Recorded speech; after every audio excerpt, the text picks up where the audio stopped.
Hello crafters, welcome to G's Creations. We're going to make a wreath in today's video. It's kind of a newspaper fringed wreath. Kind of had the inspiration while reading a paper and thinking of the boffle card that I made for the Guy collab. I'll link that video in the top corner so it'll pop out now.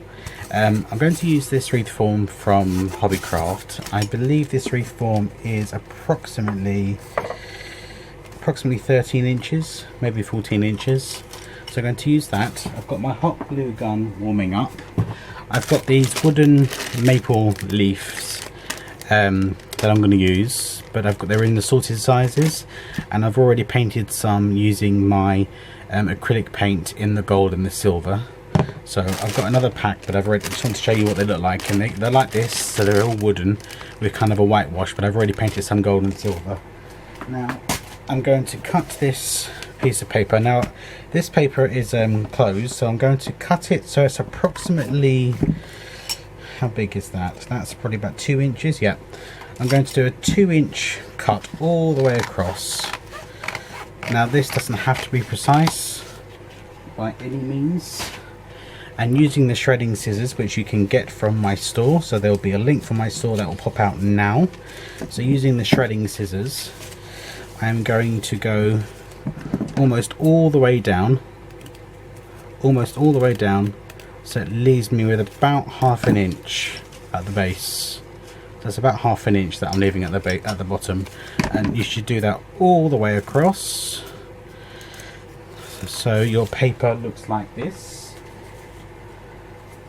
So in true Blue Peter form is one I created earlier, so you get a fringe like that. Now bring in the wreath form back over.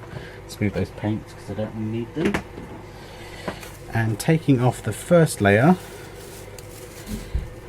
I'm going to secure this on the back of this wreath form. Now it's paper and it's hot glue, so please take care. And I'm going to wrap that all the way around, and then I'm going to wrap it back on itself, as hopefully you can see. And then where it stops, I will just add a bit of hot glue,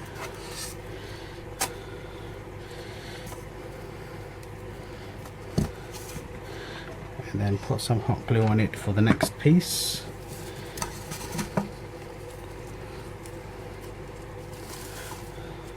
Obviously this is a paper based wreath.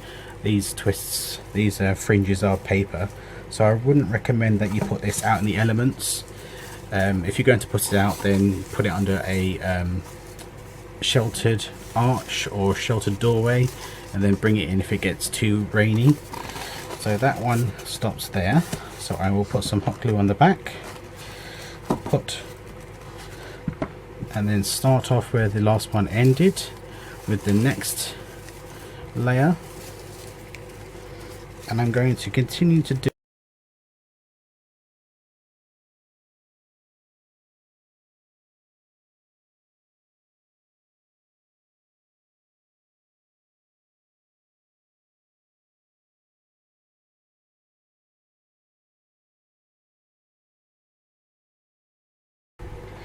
Okay, almost at the end. Just got the last few strips here. They do get caught in on themselves, so bear that in mind and be careful. It reminds me of a hula skirt, but this is going to be hopefully something I can use during the autumn season. That's what I'm hoping anyway. If it works, you'll see in the video. If it doesn't work, then you're not. But then again, I may show it even if it doesn't work. It's nice to see people's mistakes or things that don't go to plan. Right, as you can see now, I'm almost back to the beginning. So just makes me wonder how I'm going to get these to look like they're not overlapping. I think what I'm going to have to do is I'm going to have to push these ones back pushed the very first ones, I've pushed back, so then this one can go there, and then I can push them down so they're on top of it. There we go, like that. So I pushed them back, glued the last bit in, and then you can't see the join. So that's that. I really like that. And then I've got these stars. Now they come in 3 sizes. We have the large, the small, and the medium. Now that's the ones that I didn't paint.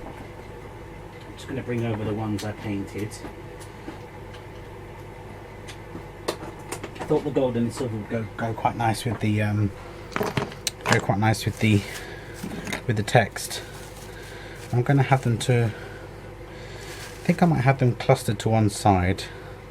At least that's what I'm going to start with.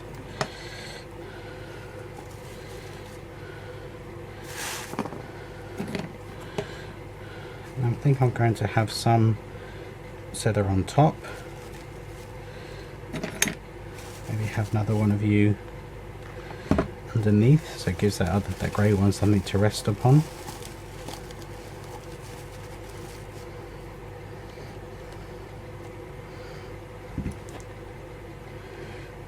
Obviously you can just put your embellishments wherever you want to, whatever is aesthetically pleasing to you.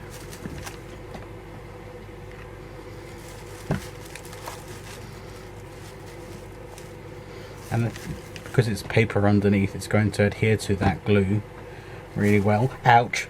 Ouch! Note to self, don't put your fixtures too close to the glue gun. Oh, I'll be glad when my spatulas arrive.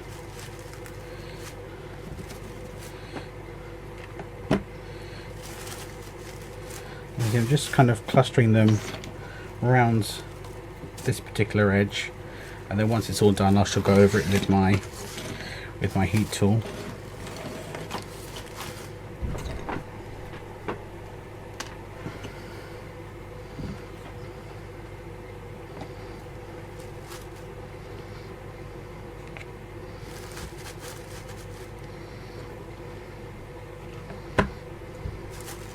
And I'm not putting them all in the same direction.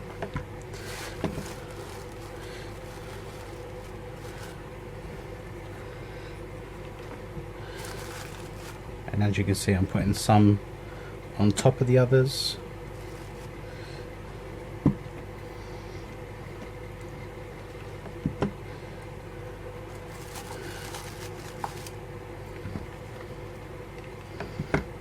I'm just going to cluster these now.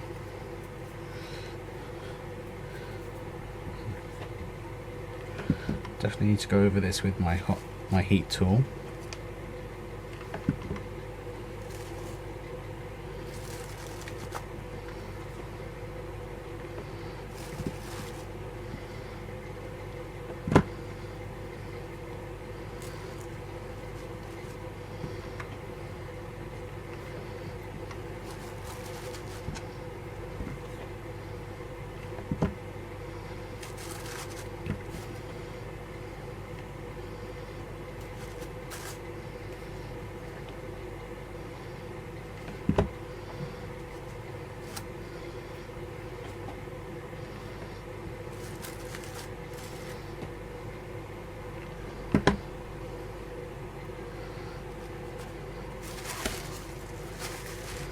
There we go.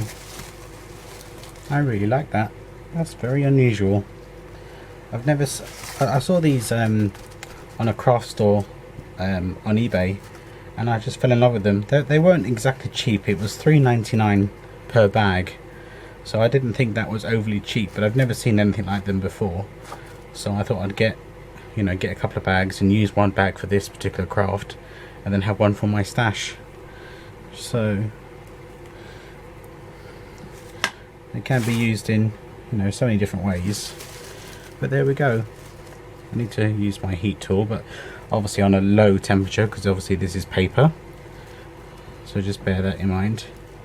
But there we go, a fringed and wooden maple leaf autumnal wreath. Thank you very much for joining me, and I will see you again very soon. Take care now.